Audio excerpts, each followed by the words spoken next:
I had a great time voicing Amazing Spider-Man and Spider-Man Edge of Time, and I can't wait for you to meet me in the game. What's important is not standing by and allowing someone to suffer or die because you do nothing. In Spider-Man Edge of Time, there's this evil scientist who rewrites the past so that he can influence the future. A Spider-Man from the future, Spider-Man 2099.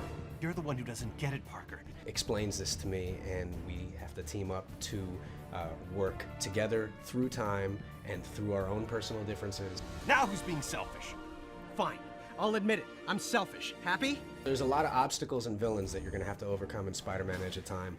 You got villains like Anti-Venom, a future version of Black Cat. You're going to have to battle the main villain who is manipulating time for his own gains. How may I serve you, Mr. Sloan? You're also going to have to compete against time itself.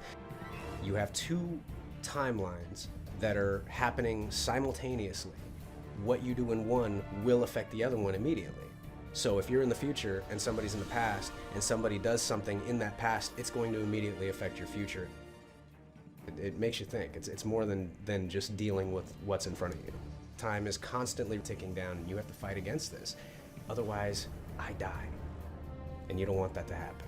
My character, Walker Sloan, is the cause of the entire drama.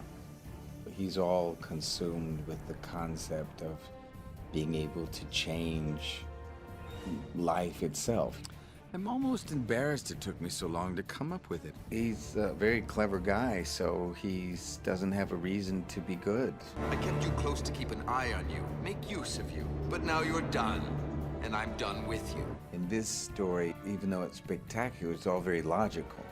I simply go back in time and launch Alchemex years before it was originally founded. The core of the drama is this scientific insight which enables my character to go back in time. It's a kind of madness that starts and never ends. There's really nothing sacred in this guy's world. There's no morality.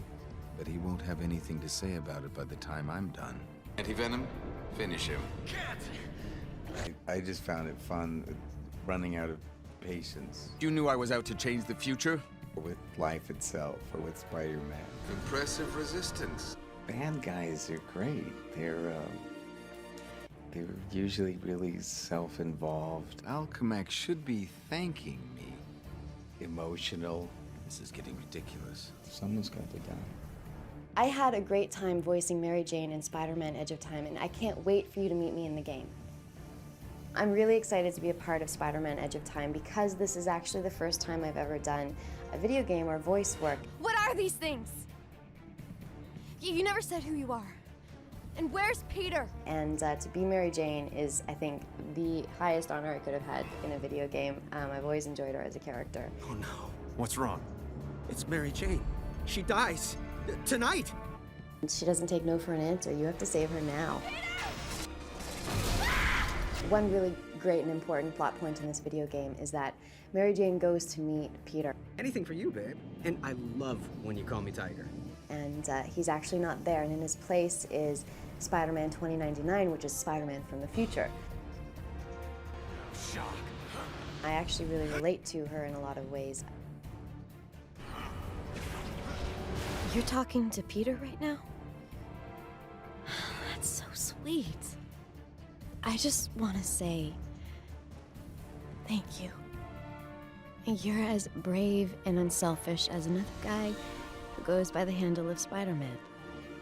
I enjoy the fact that she is so strong and stubborn like myself. I'm Christopher Daniel Barnes, and I had a great time voicing Spider-Man 2099 in Spider-Man Edge of Time. Miguel O'Hara in the game 2099, he's dealing with a lot of stress because he's watching his world essentially be torn apart and transformed in a way that is deeply disturbing.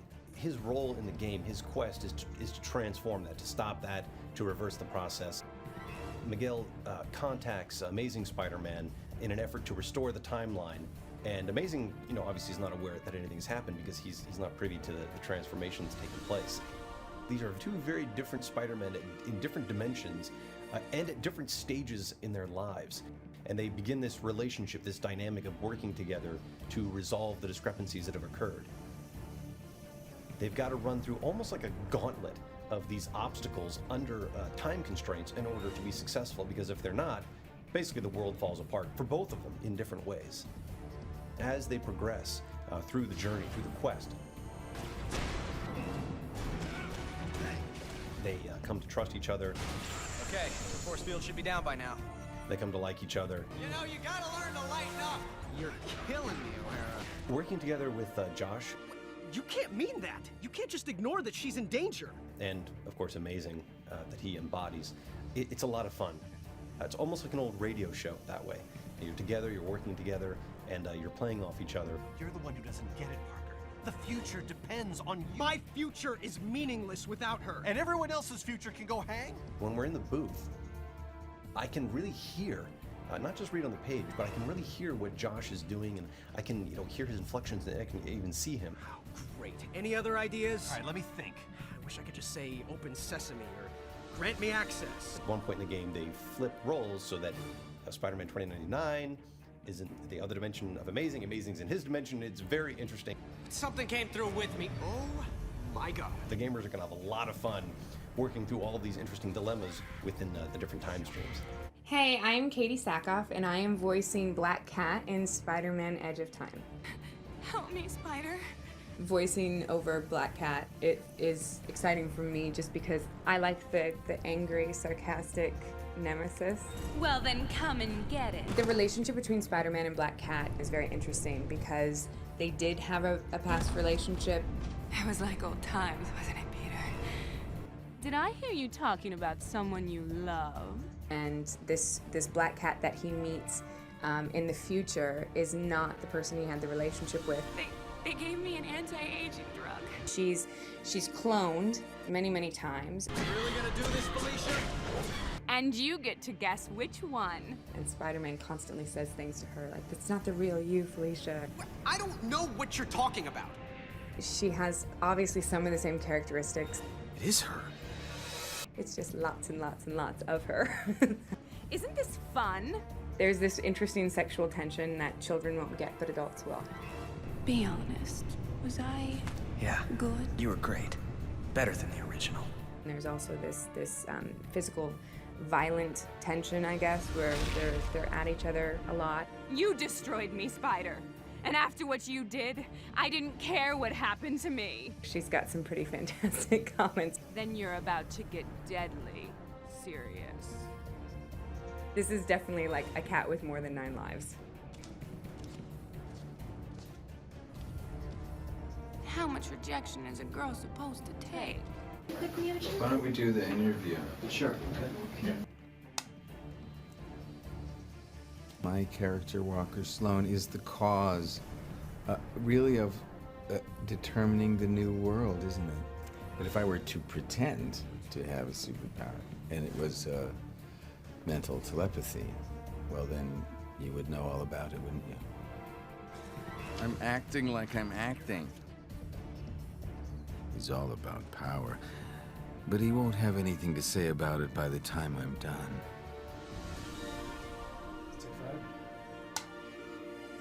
When we recorded the voice for Mary Jane, we agreed that it was more of the original version of Mary Jane. She was a little more saucy and she had a bit of attitude and she wasn't just this naive, innocent character.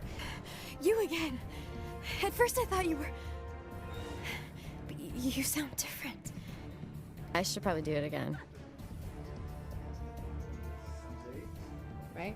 You're welcome. Makes it even better when I go. I'll get it right this time because we're actually shooting. Just kidding. I'll stand back. Yeah? My, a blast from the past. Such an active little spider brings back so many memories.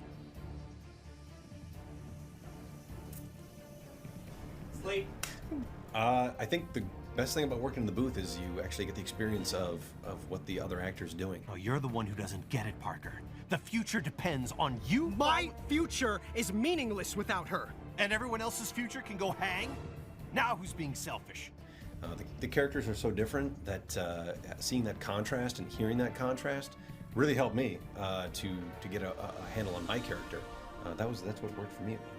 See, right there, I was being a good voiceover artist and allowing space between the two interactions so that they could edit them together. You can't mean that. You can't just ignore that she's in danger. Watch me.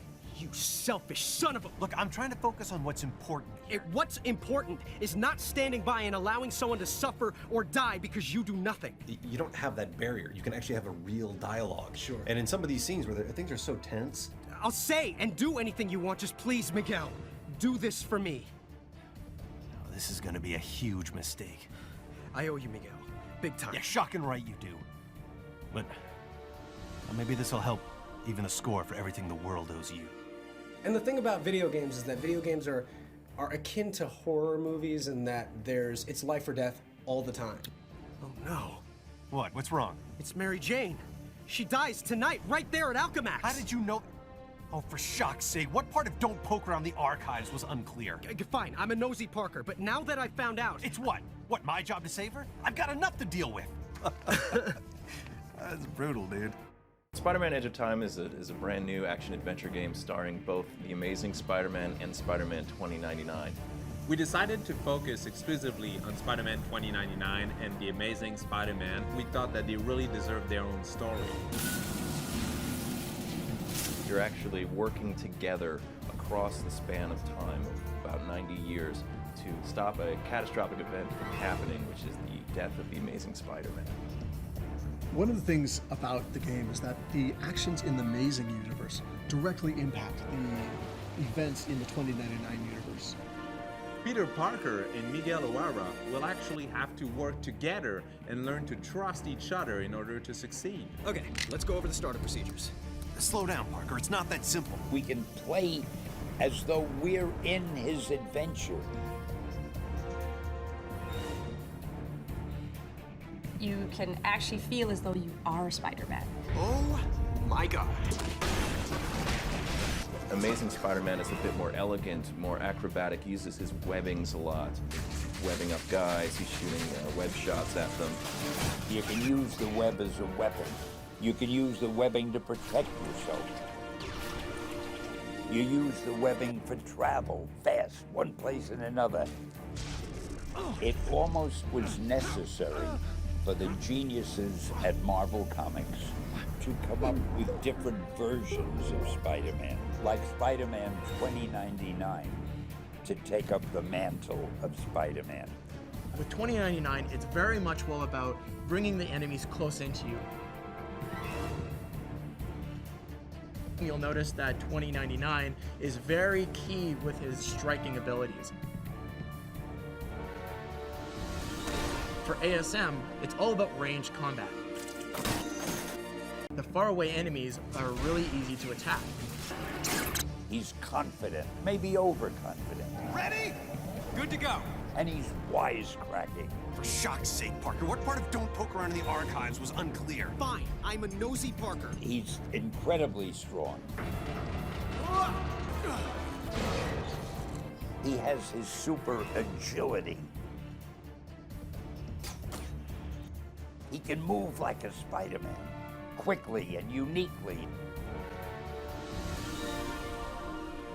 The only way you could do something bigger than what had been done was to actually do a time travel thing. It's changed. Everything's changed. But it didn't start here. It started back then. And it's a battle against time to save his life while you yourself don't die in the past.